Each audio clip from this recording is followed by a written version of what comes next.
but I just saw somebody kneel down to take your picture, and I thought they were kneeling down because they were impressed with your greatness, and I think that both are true. You are amazing. Look at this. This is insane. I cannot believe that India did not submit this film for the Academy Awards. And you know what? We gotta get it in.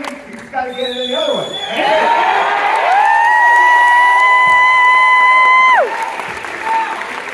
We will take down Steven Spielberg here. First is RRR. We'll see it. But welcome. How are you? Good to see you, Paul.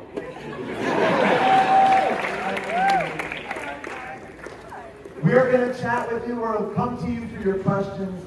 And, well, let's see here. This is amazing.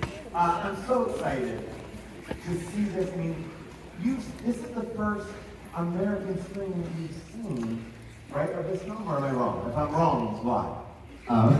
No, this is the second screening. The first screening I saw it in New York. Okay.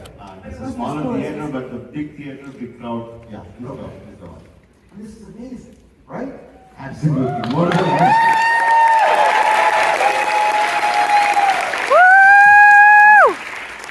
I'm so impressed. Amy and I we host a podcast called Unspooled.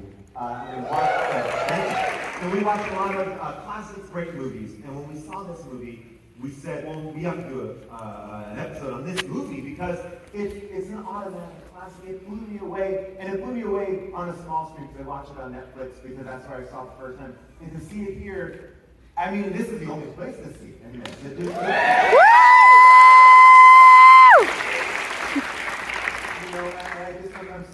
we're both just so kind of impressed with this. I want to just talk about one thing, which is 300 days.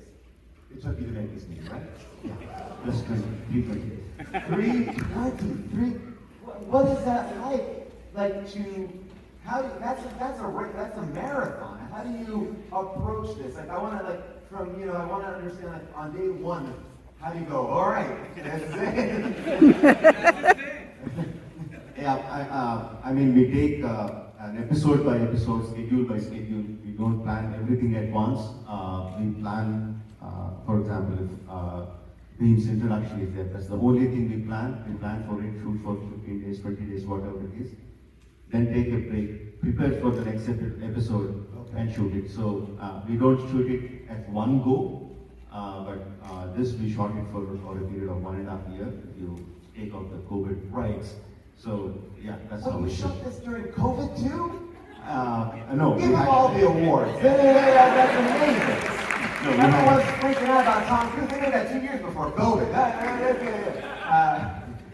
Amy, you're well, yeah, and also I think part of what blows my mind watching this here is that this is an independent movie. And like here in the States, when we think independent movie, we usually think a little bit smaller than this, like a lot smaller.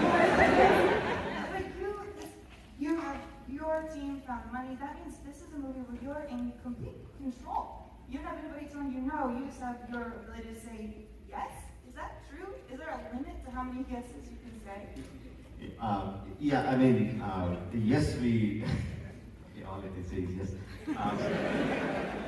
I mean, we have traditionally been that way. A studio system is not so prevalent in India. We make independent films, but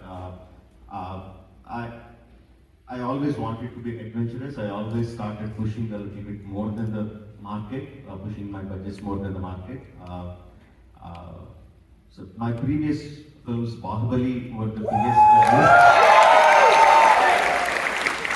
So there we went much beyond the market, and actually we created markets for my films. So RRR was not so difficult in that sense. We already had an existing market for whatever the money we were spending. I mean, but this is a script that you wrote with your father, who is 80 years old. I mean, as you're writing this movie, as you're being like, okay, in this fight scene, we're gonna have tigers and hyenas and bears and stags fighting in slow motion.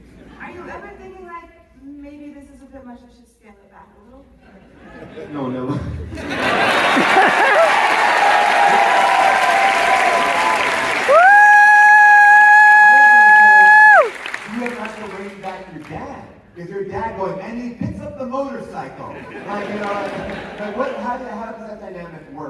writing together? What do you bring?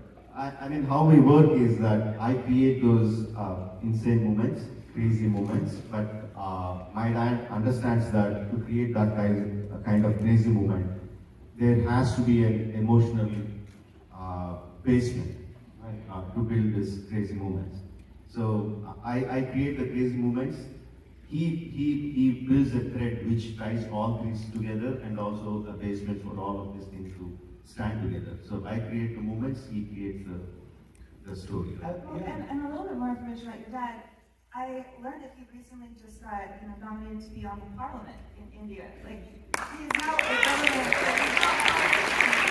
Is he like God coming to work with you to write movies where one man rides on another man's shoulders holding two guns?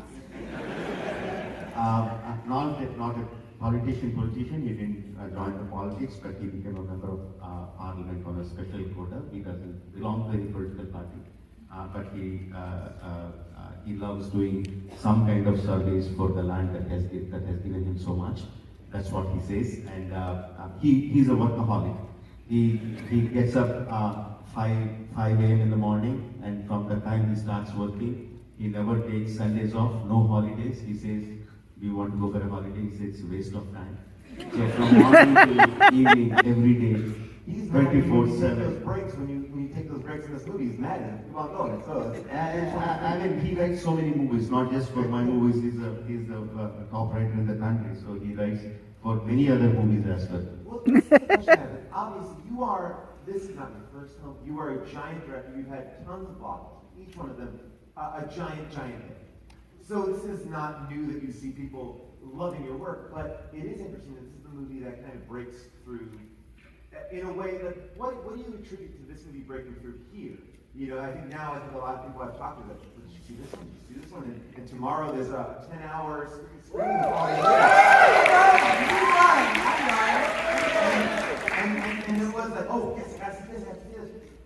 Do you think there is something about, like, what do you think was the perfect sauce for this that made it kind of come here? Like, what do you think? Very frankly, I don't know.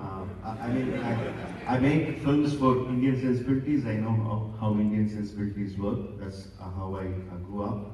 I never expected RRR to go into the West as much as it did. So I'm absolutely thrilled, no doubt about it. Because I in my wildest dreams, I didn't expect RRR to reach the audience this way, because I thought Western sensibilities were different. I was so wrong. You were doing what we want. Like, no one makes this, and everyone wants this so bad. But is there a part of you? Is there a part of you that's like, yeah, finally? Do you want to be, seeing this something else? You don't care. Like, you're like, I'm making my movies.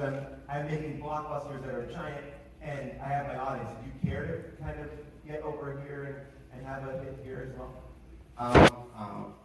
How do I put it? See, people here like RRR because of the way I made it. I didn't make it, I didn't change my style of making, I just made it the way I made it. Now if I suddenly think now I have to change my style and do someone else had, then I'm being neither. I'm not being honest to myself.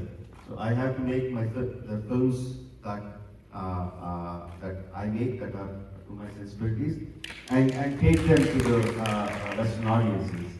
I think that's the way I should do it. I was gonna say, like, the worst thing that I could see is, like, I'm sure people have come to you like, hey, Fast 12, we want you to direct it. Tom Cruise got an idea like that, because I think you have to make your movie. You shouldn't be put into a studio system. I'm sure people are coming to you with ideas, right?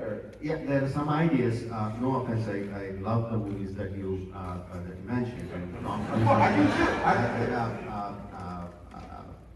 The latest Tom Cruise movie, Top Gun, was really fantastic. I really love it. But I would like to make my own kind of movies and make them bigger, make them much more bigger. And